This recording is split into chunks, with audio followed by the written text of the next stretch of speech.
네, 어떻게 보셨습니까? 최근에 인간과 거의 구분이 되지 않을 정도로 자연스러운 모습의 가상인간, 버추얼 휴먼이 걸그룹, CF 모델 등으로 다양하게 활동을 하고 있습니다. 우리 눈앞에 딥러닝 AI가 시시때때로 출연하고 있는 겁니다. 네, 그런데 외모뿐만이 아닙니다. AI가 시를 써서 시집을 내기도 하고요. 체스를 놓다가 상대편 소년의 손가락을 덥석 붙잡기도 합니다. 과연 AI가 인간의 감정까지 습득하고 또 닮아가고 있는 걸까요? AI의 현 주소 짚어봅니다. 조성배 연세대 인공지능 대학원장 연결돼 있습니다. 나와 계시지요? 네, 안녕하세요. 네, 원장님 안녕하세요. 최근에 저희 YTN 뉴스에 버추얼 휴먼 걸그룹 멤버 이터네티의 제인이 출연을 했거든요. 깜짝 놀랐습니다. 혹시 보셨습니까? 네, 저도 봤는데 깜짝 놀랐습니다. 네. 최근에 버추얼 휴먼이 CF도 그렇고 여기저기 많이 등장하고 있는데요. 이번에 완성된 건 거의 그 사람하고 구별하기 어려울 정도로 또 기존의 사람하고 이렇게 상호작용할 수 있는 것까지 굉장히 매끄럽게 잘 만들었다고 봤습니다. 네. 네. 지금 옆으로도 보이지만 지금 가상인간이 춤을 추기도 하잖아요. 저 뒤에는 어떤 기술이 숨겨져 있는 건가요? 사실은 기본적으로는 컴퓨터 그래픽스 기술입니다. 이미 우리가 영화 촬영 현장에서 그 메이킹 비디오 같은 거 보면 예, 예. 이런저런 기법을 써서 만드는 그거랑 큰 차이는 없을 것 같고요. 네. 가상 휴먼을 일단 그래픽으로 3차원 모델링을 잘해서 만들어야 되고요. 예. 그리고 그 만들어 놓은 모양이 그 움직임이 사람하고 유사하도록 만들어야 되는데 최근에는 그 물리적으로 머리칼이 흘러내린다든가 아니면 우리가 일반적으로 물리적인 현상에서 있을 수 있는 것들이 잘 반영된 그런 기술이 많이 들어가 있고요. 네. 거기에 또 인공지능 기술이라 그러면 그 전체가 다 인공지능이라기보다는 좀 더 자연스럽게 만들기 위해서 많은 양의 데이터로부터 좀 더 자연스러운 모양을 만드는 그런 기법에 인공지능이 쓰였다고 볼 수 있겠습니다. 네, AI, 인간과 점점 닮아가고 있습니다. 인간의 생각과 감정을 느끼는 단계까지 거의 오고 있는 것 아닌가 이런 생각 들거든요. 어느 정도 지금 발전 단계에 있는 겁니까? 결과만 놓고 보면 그렇게 속단하실 수도 충분히 있다고 보이는데요. 예, 제가 이제까지 공부한 거에 의하면 지능이 그렇게 단순하지는 않은 것 같습니다. 예. 단편적으로 일부분 성공한 게 연장선상에서 생각이라든가 감정이라든가 그런 것도 금방 될 것 같은데 사실은 그 사이에 굉장한 기술적인 갭이 있고요. 현재 성공하고 있는 기술들을 계속 연이어서 발전시키면 조금 더 사람이 볼 때 인간처럼 생각하고 행동하는구나라고 소위 그 착각할 수 있게는 만들 수 있겠지만 그게 궁극에 인간의 생각이라든가 행동을 정확하게 모사한다고 볼 수는 없을 것 같습니다. 네. 네. 그런데 생김새 말고도 지금 시를 쓰는 AI도 나왔거든요. 지금 인공지능이 어떤 과정으로 시를 쓰게 되는 겁니까? 네, 앵커분은 시를 어떻게 쓰시나요? 본인이 시를 어떻게 쓰는지를 명확하게 설명할 수 있을까요?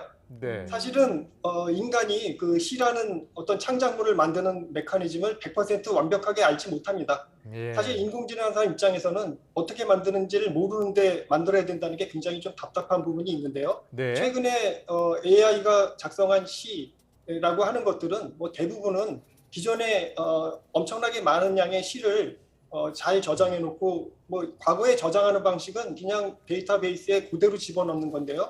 그거는 네. 약간 조금 모수화해서 집어넣습니다. 우리가 일반적으로 통계에서 쓰는 기법하고 상당히 유사한데요. 예. 그런 많은 양의 데이터를 집어넣고 일부분 조건에 따라서 생성되도록 하는 그런 방식이라서 사실은 엄밀하게 얘기하면 이게 인간이 시를 쓰는 방식하고는 정확하게 같지는 않은데 그렇지만 인공지능이 만들어낸 결과물이 인간 작가가 작성한 시와 거의 진배 없다든가 더 나은 그런 결과가 나오고 있기 때문에 굉장한 결과라고 할 수 있겠죠.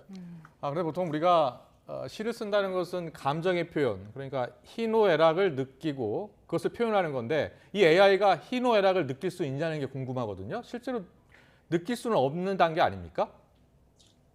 사실 그 기술 자체는 우리가 생각하는 것처럼 느낀다든가 감정을 갖는다든가 생각을 한다든가 그런 건 거의 불가능합니다. 예, 아까도 예. 말씀드린 것처럼 인간이 그걸 어떻게 하는지를 100% 잘 모르는 상태에서 어쨌든 그런 식의 결과물을 내기 위해서 인공지능 분야에서 여러 가지 기법들을 사용해서 하고 있는 거고요. 네. 그래서 엄밀하게 느낀다든가 감정을 가졌다라든가라고 얘기하기보다는 예.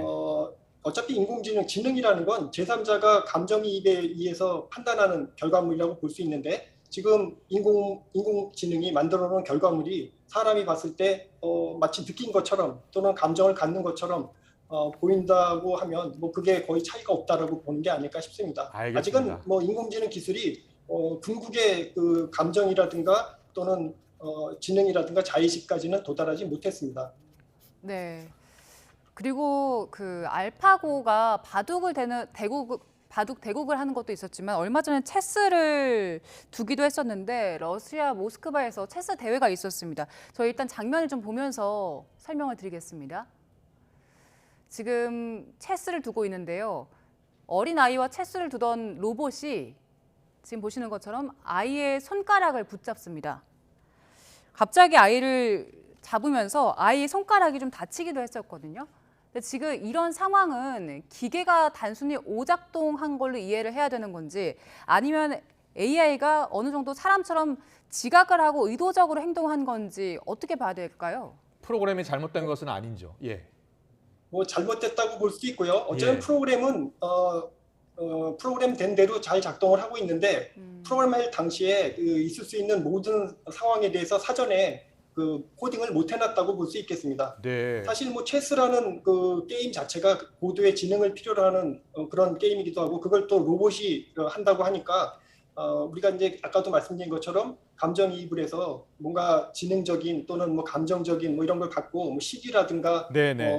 또는 게임하는 사람에 대해서 치팅하는 걸 막기 위한 어떤 행위라고도 우리가 해석하는 거고요.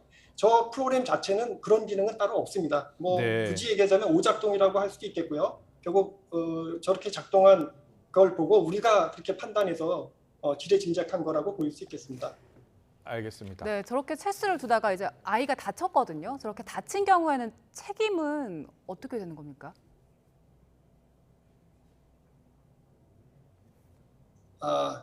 지금 뭐 그 음향 사정이 조금 좋진 않은데요. 예. 그 사실 그 인공지능 뭐 로봇이 스스로 뭘 판단해서 한다는 거는 사실 굉장히 어려운 얘기일 것 같고요. 예. 스스로라는 게 우리가 어떻게 정의하냐에 따라 다르지만 결국 그런 기술이 스스로 했다 안 했다라고 그 이분법적으로 구별할 수는 없을 것 같고요. 기술이 어쨌든 궁극적으로는 자율적으로 할 수 있는 것까지 가려고 하고 있고요. 그 사이사이에 여러 가지 이제 결과물들을 만들고 있는데 스스로 하는 것까지 우리가 필요하다면 글쎄요, 스스로 하는 것처럼 보일 수 있을지 모르겠지만 예. 인공지능이 스스로 판단해서 어떤 행동까지 한다라기보다는 뭐 인간이 어떤 편의에 의해서 뭔가 인공지능에 의해서 자동화하는 도구를 만들고 거기에 대해서 너무 의존하게 되면 뭐 이와 같은 어떤 피해를 입을 가능성은 언제든지 있기 때문에 여러 가지 준비를 사전에 해야 된다고 봅니다.